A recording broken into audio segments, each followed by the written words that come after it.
Salut, c'est Benjamin, bienvenue dans le bilan de la semaine de cette semaine. J'ai pris mes notes pour savoir ce que je vais vous dire, alors c'est parti.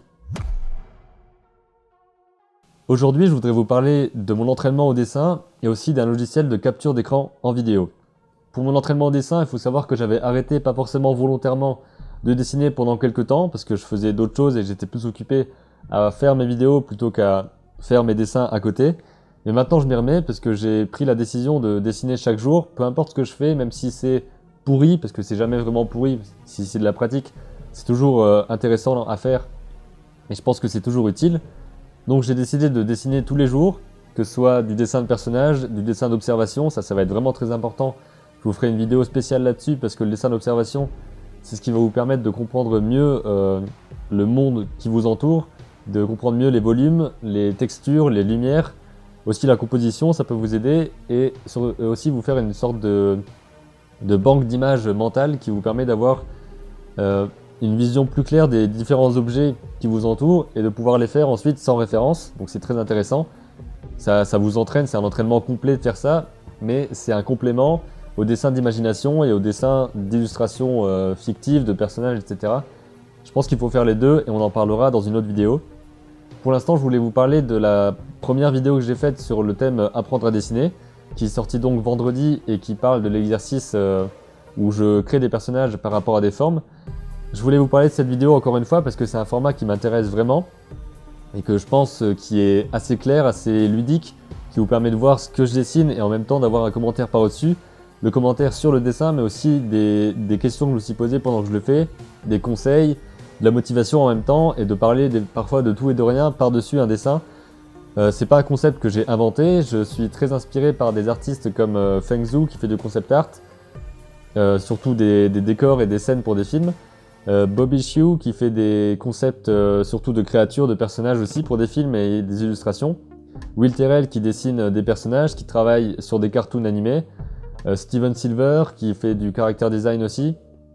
Et ils font des vidéos où ils présentent leur travail, où on les voit dessiner, on les voit créer, et en même temps par-dessus ils commentent ce qu'ils font, et ils expliquent aussi plein de conseils par rapport à leur métier, par rapport à comment accéder à ça, des conseils de motivation pour nous motiver à dessiner, à créer, à faire de telle ou telle façon.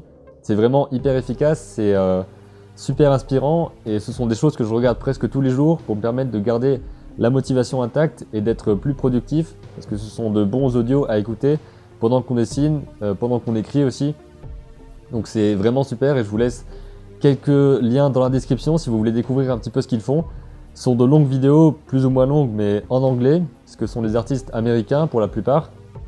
Mais c'est vraiment super à regarder, même si vous ne comprenez pas tout ce qu'ils disent. C'est pas bien grave, parce que si vous avez quelques notions d'anglais, vous comprendrez le principal, et vous comprendrez aussi à travers les créations qu'ils vous présentent. Et rien que regarder comment ils dessinent, comment ils peignent, c'est déjà super inspirant et super intéressant. Donc je vous invite à aller voir ce qu'ils font et aussi à regarder ou revoir si vous ne l'avez pas encore vu, à revoir ou regarder si vous ne l'avez pas encore vu la vidéo sur apprendre à dessiner, comment dessiner de l'imagination. Vous avez un lien ici et d'autres liens dans la fiche YouTube et dans la description.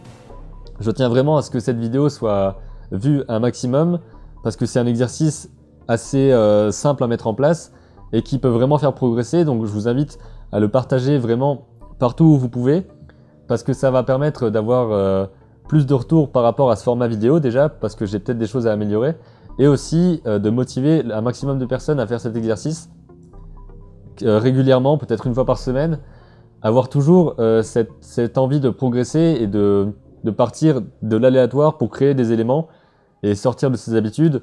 Je pense que c'est vraiment très important, alors c'est une vidéo qui me tient vraiment à cœur et je pense que toutes les vidéos que je vais faire chaque vendredi à propos du dessin, ça va vraiment être important pour moi de les diffuser un maximum pour avoir le maximum de commentaires et le maximum de personnes motivées par ces pratiques-là et ces exercices. Maintenant, je vais vous parler du logiciel de capture vidéo que j'utilisais et celui que j'utilise maintenant. Il faut savoir que dans mes vidéos, parfois vous voyez des timelapses et ils sont réalisés avec un logiciel de capture vidéo qui me permet d'enregistrer ce qui se passe sur mon écran en temps réel. Et pour le moment, en tout cas jusqu'à la semaine dernière, j'utilisais le logiciel ScreenPresso qui me permettait d'enregistrer mon écran de Cintiq, c'est-à-dire en Full HD 1920 par 1080 pixels, ou mon écran d'ordinateur portable, pour avoir un support et pouvoir présenter mes dessins. Mais c'était souvent en timelapse, donc accéléré 2, 5, voire parfois 10 fois. Donc les problèmes de fluidité ne se voyaient pas. Mais si je fais du dessin en temps réel et que je vous explique exactement étape par étape comment je fais telle chose en vous montrant les petits coups de crayon, etc., ça va pas être fluide parce que je sais pas si c'est le logiciel qui est pas fait pour ça ou s'il y a un autre souci. Mais en tout cas, les vidéos là, faites avec ce Screen Presso, si je les mets en temps réel, il y a des soucis de fluidité et on ne voit pas exactement comment je dessine et c'est très problématique parce que pour des vidéos de démonstration comme je veux les faire, ça va pas être évident, donc j'ai décidé de passer à un autre logiciel. J'ai cherché un petit peu, je me suis dit qu'il y avait pas mal de gens qui faisaient du let's play par exemple, quand ils se filment en train de jouer aux jeux vidéo et c'est toujours très fluide sur leur écran. Donc je me suis demandé quel logiciel ils utilisaient. J'ai trouvé le logiciel Camtasia ou Camstasia, je sais plus, qui apparemment est très répandu, mais il coûte quelques centaines d'euros et j'avais pas envie de mettre ce budget là dans ce genre de logiciel parce que je préfère investir dans du matériel et dans des formations, ce genre de choses pour apprendre et pas forcément mettre cet argent dans un logiciel, surtout pas un logiciel de capture d'écran parce que c'est pas ce qui me sert le plus. Donc j'ai cherché d'autres choses et je suis tombé sur OBS, qui veut dire Open Broadcaster Software, voilà, et qui vous permet d'enregistrer. Déjà, c'est un logiciel libre et gratuit, donc c'est un super avantage parce que ça veut dire que souvent ils ont des grosses communautés qui sont axées sur le partage et je sais que je pourrais avoir plein de ressources si j'ai un souci avec ce logiciel-là.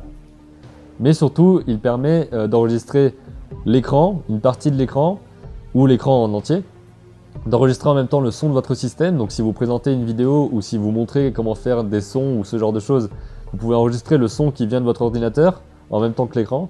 Vous pouvez enregistrer aussi le son qui vient du micro, le tout en même temps, et avoir votre webcam qui tourne avec une petite miniature de vous en train de parler en haut de l'écran par exemple, et c'est hyper efficace pour faire des démonstrations vidéo et parler par au-dessus lorsqu'on fait du dessin, lorsqu'on fait des démonstrations de peinture digitale ou plein de choses comme ça. Donc c'est un logiciel que je trouve vraiment hyper efficace.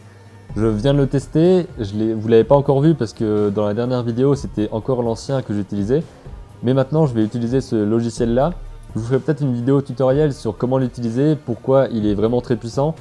Vous pouvez déjà en trouver ailleurs sur internet, mais si vous avez des questions à ce sujet, je pourrais essayer d'y répondre lorsque je serai un petit peu plus rodé avec ce logiciel là. Il est très simple d'utilisation, mais il y a sûrement quelques subtilités que j'ai pas encore trouvées parce que ça fait que quelques jours que je le teste. Donc, si vous avez des questions par rapport au logiciel de capture vidéo ou si vous en utilisez un qui vous semble mieux, si vous en utilisez pas et que vous avez envie de savoir lequel utiliser, mettez tout ça en commentaire et on pourra en discuter. Et juste avant de finir cette vidéo, je voulais vous parler un petit peu des films, non pas que j'ai déjà vus, mais ceux que j'ai prévu d'aller voir la semaine prochaine au cinéma et dont je vous parlerai certainement dans le bilan de la semaine prochaine. D'abord, il y a Danish Girl, qui est le nouveau film de Tobe Hooper, qui a l'air vraiment super intéressant. Je me suis pas renseigné énormément dessus, j'ai simplement vu une bande-annonce. Il y a un lien dans la description pour aller voir la bande-annonce. C'est pas un film d'animation, mais je m'intéresse pas qu'aux films d'animation, heureusement.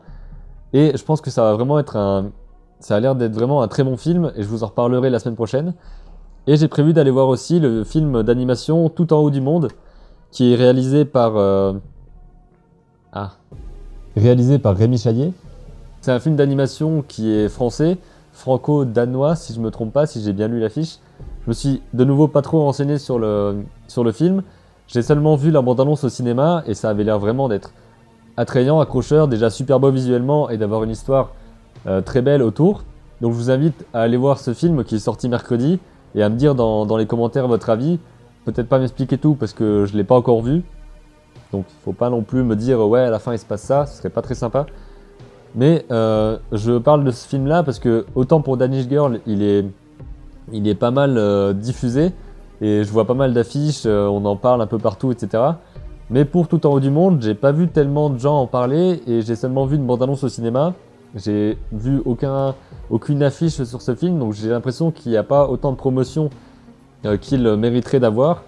Donc je me dis que ça peut peut-être vous faire découvrir ça si vous l'avez dans votre cinéma près de chez vous et que vous n'avez pas fait attention à la sortie de ce film parce que personne n'en a vraiment beaucoup parlé. Je vous invite à aller le voir et à aller voir aussi Danish Girl et tous les autres films qui parce qu'il y a pas mal de bons films qui sont sortis et qui sont en ce moment en salle, dont Le Garçon et la Bête qui est sorti et dont j'ai parlé la semaine dernière. Je voulais vous dire aussi qu'il y a un article que j'ai écrit et qui est disponible en cliquant juste en haut et dans la description, un article sur comment créer du contenu régulier par rapport aux articles de blog que j'écris et aux vidéos que je fais sur YouTube. Donc quelles sont les habitudes à avoir, quels sont les points clés pour faire du contenu régulièrement et surtout du contenu de qualité.